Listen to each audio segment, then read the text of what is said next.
Okay, so everyone, can you hear me? Sandesh, Azim, Yes, sir. Vijay, Amrish. Yes, sir. Okay, very good. So we will begin this second poem. इससे पहले वाली हम देख चुके हैं The Cherry Tree. This is the second one. The name of this poem is The Sower. Sower क्या होता है? Sower पहले ही हमको नया शब्द दिख रहा था. Sower क्या होता है? Show मतलब होता है बोना. ठीक है, बोना. बोना मतलब हाइट में छोटा वाला बोना नहीं, जो बीज होता है. हाँ, पौधे वाला बीज। बीज होता है, पौधे वाला बीज. तो कौन बोता है? किसान बोता है. तो एक तरीके से ये किसान के बारे में है, जो बीज बोता है. बीज कौन बोता है? किसान बोता है. तो किसान के बारे में 10 शोर. चलो, तो पोएम स्टार्ट होने से पहले हमारे पास कुछ क्वेश्चंस रहते हैं, उनको फटाफट देख लेते हैं. बहुत अच्छे रहते हैं ये. The ice breakers. फर्स्ट क्या है? Make a list of words related to agriculture.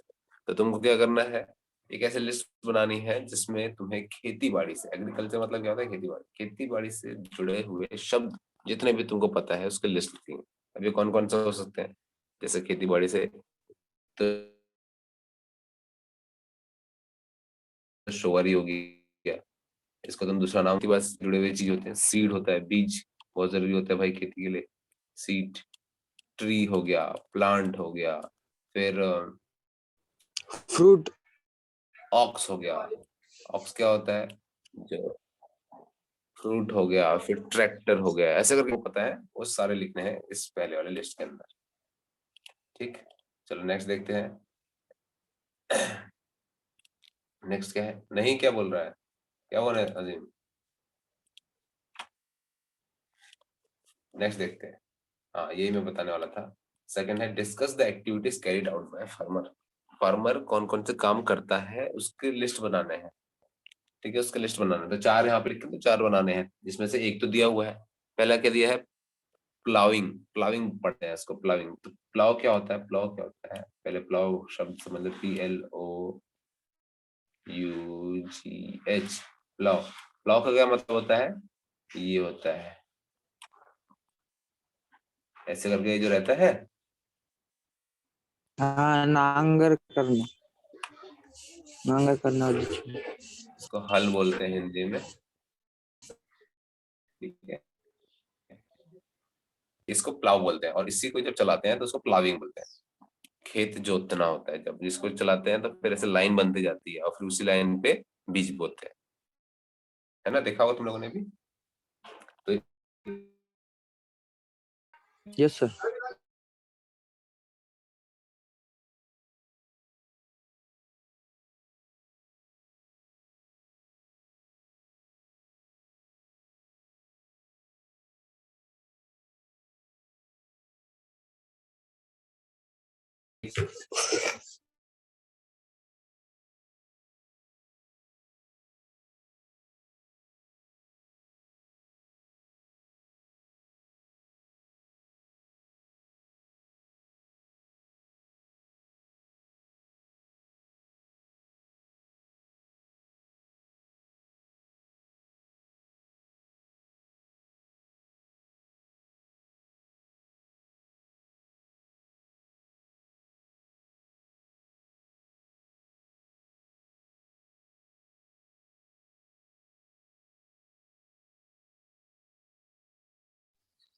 Hello, आवाज आ रही है मेरी? हाँ सर. ओके. हाँ, तो सॉर्ट आफ्टर क्या होता है? सॉर्ट आफ्टर एक फ्रेज है जिसका मतलब होता है जिसकी बहुत मांग होती है, डिमांड होती है. ठीक है, तो क्या बोल रहा है पहले सेंटेंस में? हमारे देश में इंजीनियरिंग, टीचिंग और मेडिकल, ये जो प्रोफेशन है, ये जो नौकरियां हैं, इनकी बहुत डिमांड होती है. आगे क्या बोल रहा है? Other professions occupation do they make significant contribution to the society do not get their due. बाकी की भी जो नौकरियां होती हैं उनमें भी अच्छा पैसा होता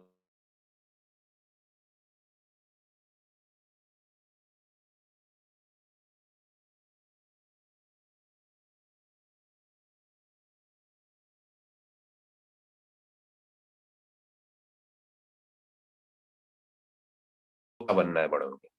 कोई तुमको नहीं बोलेगा कि मुझे फार्मर बनना है, कोई नहीं बोलेगा। किसी से पूछो, किसी बच्चे से भी, अपने साथ वाले किसी से पूछो, या तुमसे छोटे वाले, तुमसे बड़े वाले किसी से पूछो, भाई तुमको क्या बनना है बड़े होके, तो बोलेगा मेरे को डॉक्टर बनना है, मुझे इंजीनियर बनना है, या मुझे कुछ आर्टिस्ट बनना है,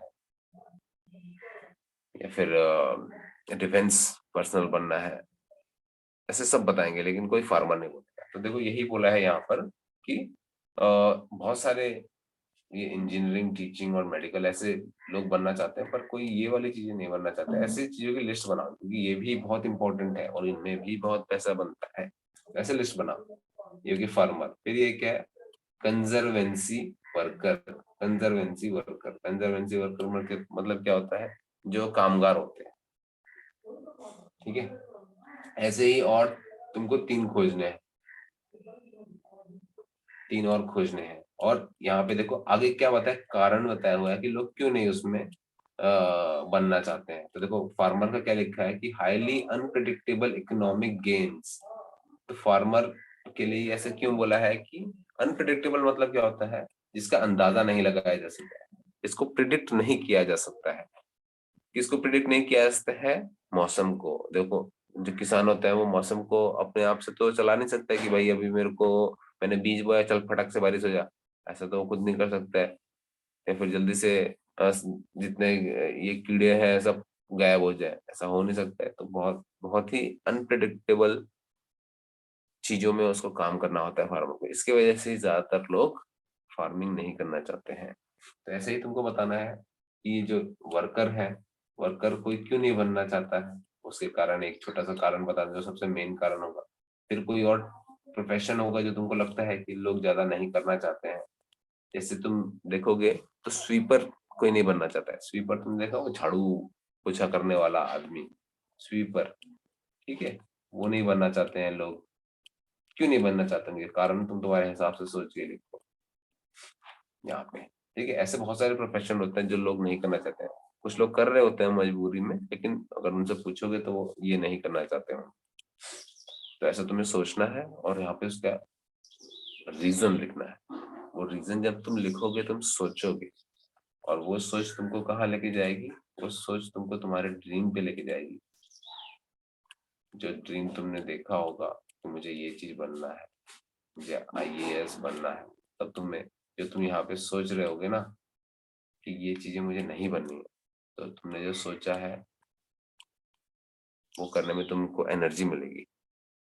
किसी ने अगर आईएएस बनने के लिए सोचा है तो तुम्हें समझ में आएगा कि भाई ये जो चीजें हैं, ये करना है इतना मुश्किल है, तो मुझे ये करने के लिए तो बहुत ताकत लगानी पड़ेगी, मुझे बहुत मेहनत करनी पड़ेगी। इसकी वजह से ये क्वेश्चंस बहुत इंपॉर्टेंट है। इनको जब तुम करोगे ना तो तुम सोचोगे, वो सोचना बहुत जरूरी है अभी। चलो नेक्स्ट पॉइंट देखते हैं हम लोग। नेक्स्ट क्या है, नेक्स्ट है हमारा agriculture is the backbone of the Indian economy. क्या मतलब इसका, ये खेती बाड़ी भारत की अर्थव्यवस्था का एक मजबूत अंग है। बैकबोन मतलब क्या होता है, हमारी जो पीठ, पीठ है ना, पीठ की रीढ़ की हड्डी, जो पीछे वाली एक लंबी सी हड्डी है, ऊपर से सर से लेके पूरा जो नीचे तक के तुम्हारी जो हड्डी है, जो सबसे लंबी हड्डी होती है, उसको बैकबोन बोलते हैं। तो यहाँ पे एग्रीकल्चर को भारत की बैकबोन बोला गया है। भारत की जो अर्थव्यवस्था है, अर्थव्यवस्था क्या होता है, अब तुम लोग तो एक इसमें हो, कॉमर्स में, तुम लोग समझ ही रहोगे अर्थव्यवस्था कैसे है, ठीक है। जो हर चीज पैसे से चलता है, जो भी सामान से संबंधित चीजें हैं वो सब पैसे से ही चलते हैं। तुम किसी को पैसे देते हो तो तुमको सामान देता है, तुम किसी को पैसे देते हो तो वो तुम्हारे लिए काम करता है, ऐसा है।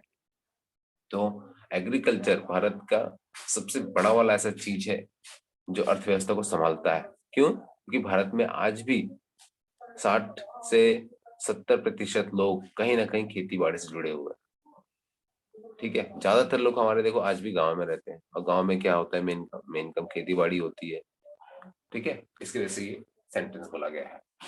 Fill in the boxes supporting the statement, complete the following web diagram. क्या बोला है, ये बॉक्स को भरो और इस वेब डायग्राम को कंप्लीट करो। चलो देख लेते हैं, मैं ये जो 2 लिखे हुए हैं मैं पढ़ के बताता हूँ। A part of Indian population is involve in agriculture. देखो ये मैं अभी बता रहा था कि हमारे देश का एक बहुत बड़ा हिस्सा आज भी खेती बाड़ी से जुड़ा हुआ है। खेती बाड़ी से जुड़ा होने का ये मतलब नहीं है कि सब लोग हल उठा के खेत जोतते हैं या फिर बीज बोते हैं। खेती बाड़ी से जुड़ा होने का मतलब है कि लोग कैसे ना कैसे उससे जुड़े हुए हैं। जैसे कि एग्जाम्पल, कुछ लोग तो डायरेक्ट जुड़े होंगे, जो बीज बो रहे होंगे, अनाज निकाल रहे होंगे उसमें से। कुछ लोग होंगे कि जिनकी दुकानें होंगी उसको साफ करने की। मान लो एक किसान गेहूं बो रहा है, तो गेहूं हम सीधा तो खाते नहीं है, उसकी सफाई होती है, थ्रेशर एक मशीन होती है, उसमें डालते हैं, फिर वो गेहूं के बीज में से गेहूं निकलता है, थ्रेशर होती है किसी के पास, तो वो चला रहा होगा। फिर एक दुकान होगी जो आटा, वो गेहूं पीसने वाली दुकान होगी, वो कोई चला रहा होगा। फिर कोई दुकान होगी जहाँ पे पैकेजिंग होती होगी, पैकेज होके आता हो, आशीर्वाद कांटा जैसे आता है 1 किलो का, 10 किलो का, 5 किलो का, वहाँ पैकेज होता है। तो ये सारे लोग क्या कहलाएंगे? खेती बाड़ी से जुड़े हुए लोग कहलाएंगे। ठीक है, इसमें क्या दिया है? एग्रीकल्चर द बैकबोन ऑफ, ये तो वही डायलॉग लिखा हुआ है। तो इससे क्या बोला है, इसको कंप्लीट करना है, तुमको सोचना है कि और क्या क्या पॉइंट्स यहाँ इनमें आ सकते हैं। जैसे मैंने अभी तुमको लिंक बताया, कैसे कैसे लिंक है। सिर्फ फार्मर ही नहीं होता है जो कि खेत से जुड़ा होता है, और भी लोग होते हैं, तो उन्हीं के बारे में तुम यहाँ मेंशन कर सकते हो कि कैसे एक अनाज कहाँ कहाँ से ट्रेवल करके हमारे तक पहुंचता है। उन ट्रेवल होने के बीच में जो जो लोग जुड़े हुए हैं उनके यहाँ पे तुम चीजें लिख सकते हो। सभी को समझ में आया ये वाला web diagram?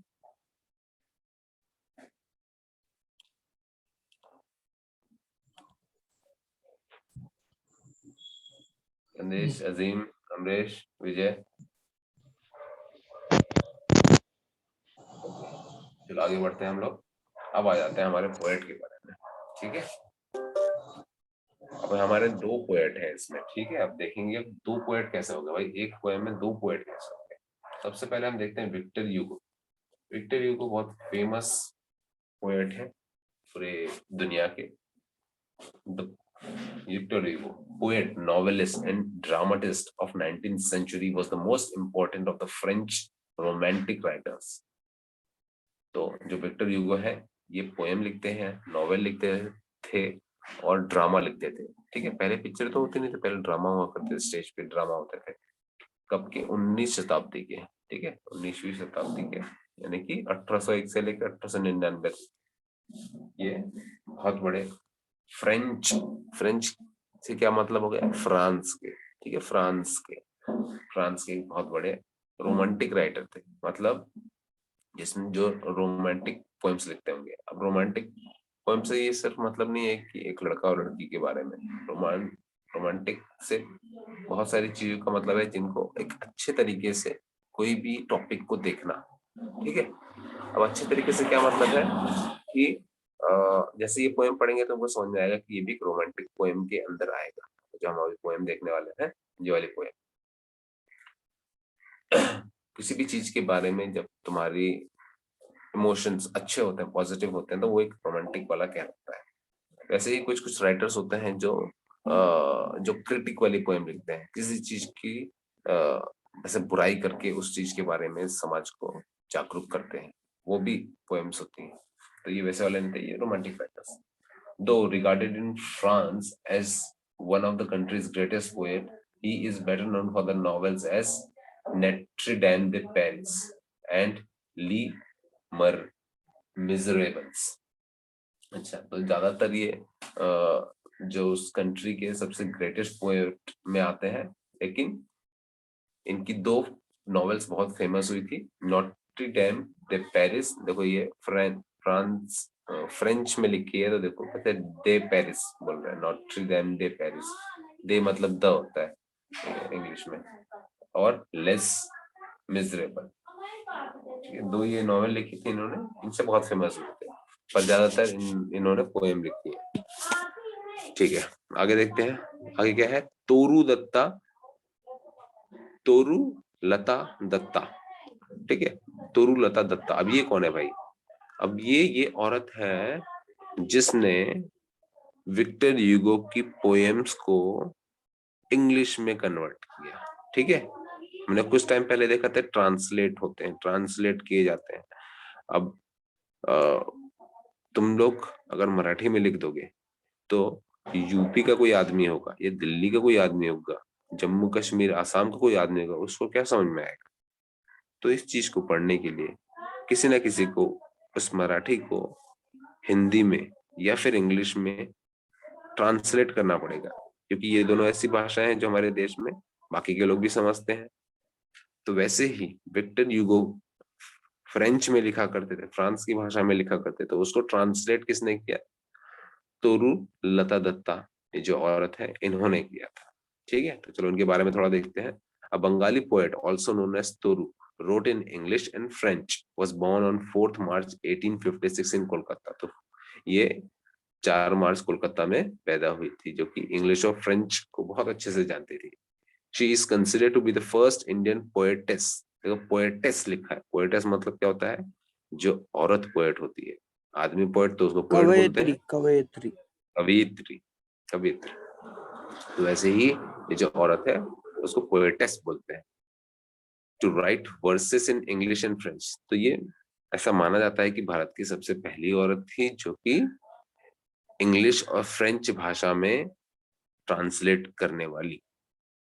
She translated dozens of poems and completed a novel before her death at the age of 21। देख रहे हो?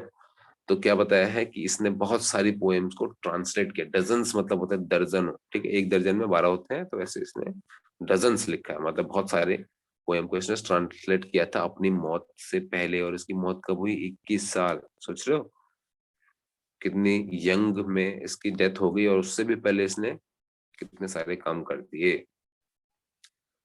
हर poem such as Sita, lotus and our casuarina tree are well loved. तो इन्होंने जो ये 3 पोएम लिखी हैं, अच्छा यानी कि ये पोएम लिखती भी थी, है ना, बंगाली पोएट है, तो ये पोएम इन्होंने लिखी भी है, ये काफी फेमस है। 3 पोएम लिखे हैं, सीता, लोटस और our casuarina tree. The shower is a translation of Victor Hugo's poem Saison de Sismi le Soyer। अच्छा ये देखो फ्रेंच में नाम लिखा है, इस पोएम का ट्रांसलेट किया है। It is translated by Toru Dutt from French to English. French से इंग्लिश में ट्रांसलेट किया गया है। The sower is a poem about a farmer who is sowing seeds. तो ये कहानी है, ये कविता है एक ऐसे फार्मर की जो कि बीज बो रहा है। He has seen many bad harvests in his life। तो उस फार्मर ने, अब उस फार्मर की बात हो रही है, तो उस फार्मर ने बहुत सारे खराब मौसम देखे हैं अपनी जिंदगी में। However, he is so optimistic of having a good harvest every time he tosses grain। Optimistic, देखो नया वर्ड है, बहुत अच्छा वर्ड है ये। ऑप्टिमिस्टिक मतलब क्या होता है? आशावादी। ठीक है, इस वर्ड को मैं थोड़ा सा समझाता हूँ। आशावादी क्या होता है? जब तुम किसी चीज के बारे में अच्छा सोचते हो, ठीक है, मान लो जैसे तुमको अभी खराब नंबर आए, तो काफी बच्चे ऐसे होते हैं, वो ये सोच के बैठ जाते हैं यार अपना तो अब नहीं होने वाला है, ऐसे खराब ही रहेगा, मेरे को नहीं आ रहा है, नहीं होगा ही।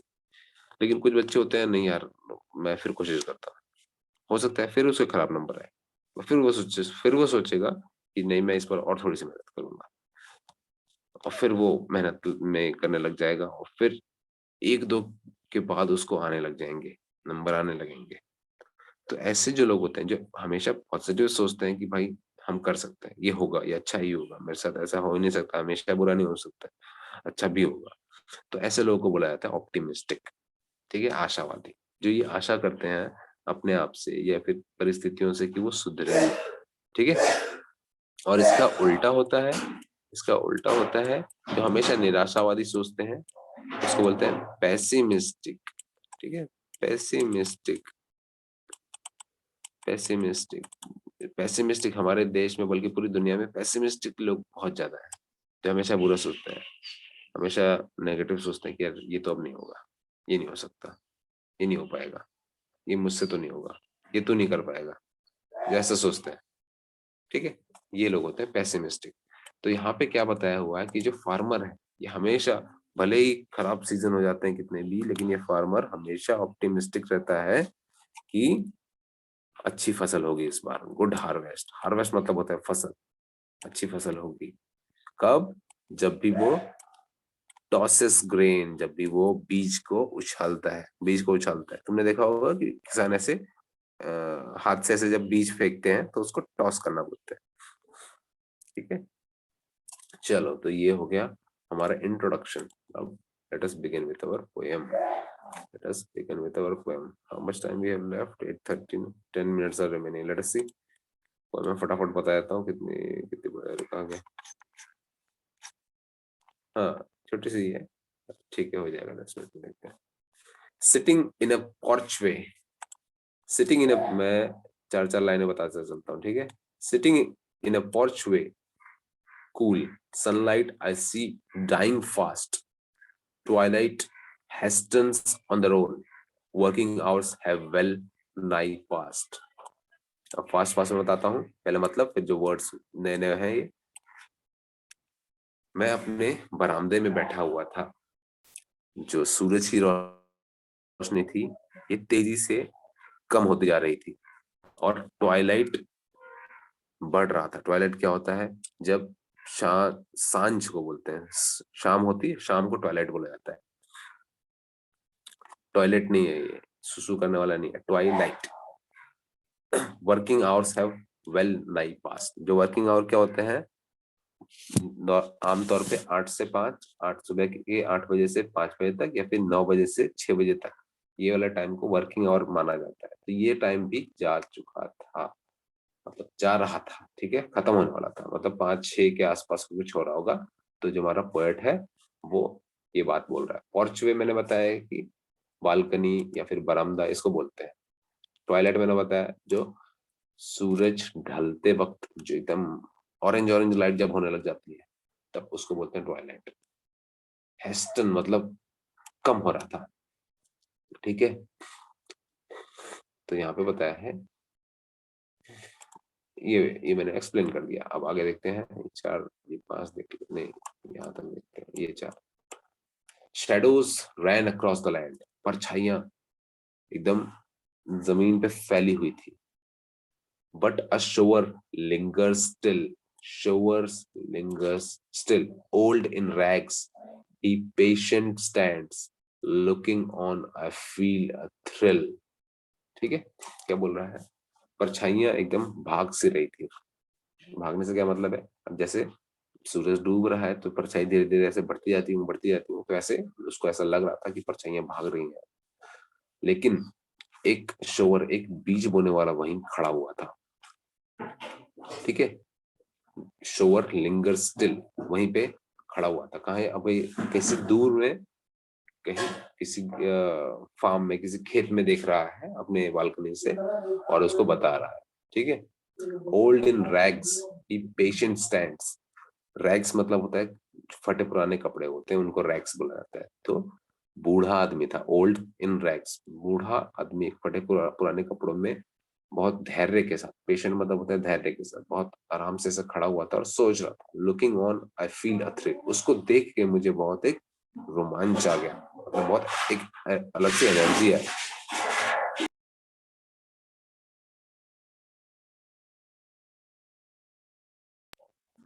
उसको देख के मुझे एक अलग सी एनर्जी आ गई। अब देखो, किसान ऐसा होता है कि कितना भी उसको प्रॉब्लम आती है पर बहुत मेहनती रहता है। तो उसको देख के जो हमारा पोएट है उसको बहुत ऐसे एनर्जी आ रही थी।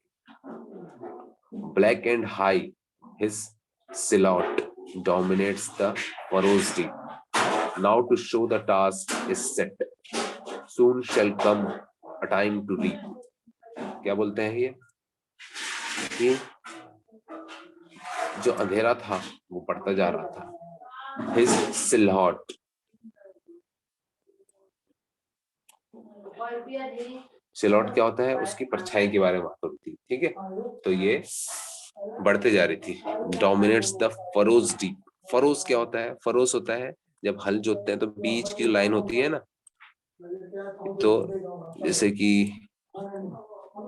ऐसे, तो इन दो लाइनों के बीच में जो गैप होता है इसको फरोज बोलते हैं, ठीक है, फरोज बोलते हैं। जैसे किसान ने जोती होती है लाइनें, तो उन लाइनों के बीच के जो गैप होते हैं उनको फरो बोलते हैं। तो ये बोल रहा था परछाई बढ़ रही थी तो फरोज भी घने होते जा रहे थे। Now to show the task is set. अब उसको लग रहा था कि बस अब तो मुझे बीज बोने ही है, अब मैंने ये कर दिया है, मुझे बीज बोने हैं। soon shall come a time to reap। तो वो ये सोच रहा था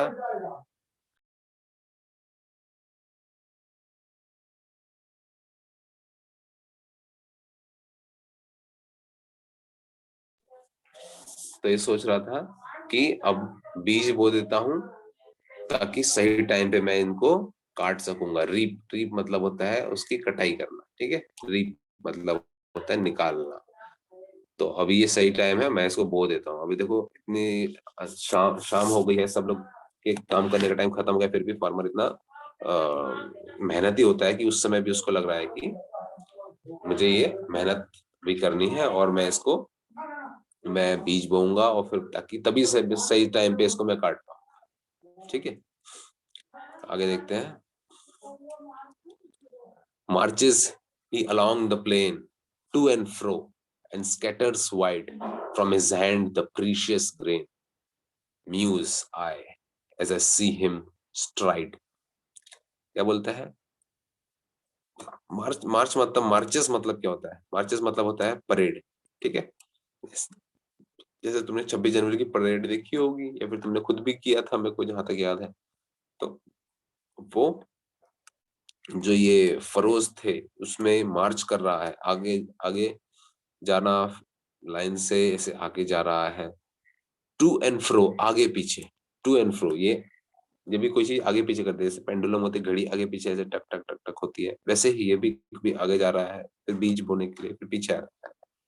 स्कैटर्स वाइड, स्कैटर्स मतलब होता है छितराना, छितराना, ठीक, फैलाना। जैसे बीज को ऐसे हाथ से फेंकते हैं तो कैसे फैल रही होती है, तो वैसे ही बता रहे हैं कि उसको फैलाने के लिए वो आगे पीछे जा रहा है। मतलब यहाँ पे उसकी मेहनत को बताया गया है कि कैसे इतनी रात अंधेरे में भी, शाम ढलते हुए भी वो पूरी अपनी मेहनत में लगा हुआ है। From his hand the precious grain, अपने हाथों से उस कीमती कीमती बीज को, प्रीशियस मतलब होता है कीमती, ग्रेन्स मतलब होता है बीज, ठीक है। उस कीमती बीजों को अपने हाथ से आगे पीछे होता हुआ छितरा रहा है। म्यूज आई सी हिम स्ट्राइड। म्यूज मतलब होता है रेस्ट इन थॉट, आराम से मैं सोचता हुआ, उसको, उस आदमी को देखता हुआ और ये मैं सोचता हुआ। स्ट्राइड मतलब लंबे लंबे जो कदम ले रहा है, ठीक है। जो लंबे लंबे किसान जो कदम ले रहा है, उस कदम को देखते हुए मैं ये सोच रहा था। क्या सोच रहा है? देखो आगे देखते हैं। Darkness deepens fades the light, now his gestures to mine I are august and strange his height seems to touch the starry skies। देखो यहाँ पे बहुत बढ़िया बताया है। क्या बोला है कि जैसे जैसे अंधेरा बढ़ता जा रहा था, अब समय बढ़ रहा है, टाइम बढ़ रहा है, तो अंधेरा भी बढ़ रहा है, उसके साथ साथ उसकी जो मुझे वो दिख रहा था आदमी, वो अब दिखना बंद हो गया था। और वो उसके हाथ के जो इशारे थे, जो वो हाथ से ऐसे बीज फेंक रहा था, तो वो मुझे दिख रहा था, वो भी मुझे अब दिखना बंद हो गया है। लेकिन वो जो काम कर रहा था, जो अगस्त, अब देखो अगस्त एक महीना होता है, और अगस्त एक और क्या है, अगस्त एक नोबल, बहुत अच्छे काम को, जो बहुत इम्प्रेसिव, जिस जो देख के तुम बहुत इम्प्रेस हो जाते हो, ऐसे काम को कर रहा था। वो, उसको मैं जानता नहीं था, उसकी हाइट जो थी, पहले बता रहा था उसकी परछाई कैसे बढ़ रही थी, अब वो बोल रहा है कि उसकी परछाई ऐसा लग रहा था। अब देखो अंधेरा हो गया तो आसमान में सबसे काला हो जाता है, तो वो बोल रहा था कि अंधेरे होने की वजह से उसकी परछाई जो है वो आसमान को छूने लग गई। यहाँ पे मतलब जो हमारा कवि है इसकी इतनी तारीफ कर रहा है कि इस मेहनती आदमी की, कि वो इतना रात को भी काम करता हुआ, अपने पूरी अपना बेस्ट देता हुआ कर रहा है कि उसकी जो उसकी परछाई है, परछाई से उसके कहने का मतलब है उसकी जो इज्जत है पूरा आसमान कर रहा है, ठीक है। तो उसके साथ हमारी ये पोयम यहाँ पे खत्म हो जाती है। तो इस पोयम में देखो कितना बहुत अच्छे तरीके से बताया हुआ कि कैसे किसान अपनी पूरी मेहनत लगाता है, और हम लोग को भी उतना मेहनती होना चाहिए। अगर हम अपनी पूरी मेहनत करेंगे तो हमें अपने चीजों में सफलता जरूर मिलेगी। किसान कैसे इतने प्रॉब्लम्स होने के बावजूद हमेशा ऑप्टिमिस्टिक रहता है कि चलो अब इस बार मैं और अच्छा करता हूँ, अपने फसलों को ऐसे करूंगा वैसे करूंगा, और उसका फल उसको जरूर मिलता है अगर वो लगा रहता है तो। ठीक है, सभी को पॉइंट समझ में आई है? Yes sir. Sandesh, Vijay, Azeem. Yes sir. Okay, अभी दोबारा ज्वाइन करना।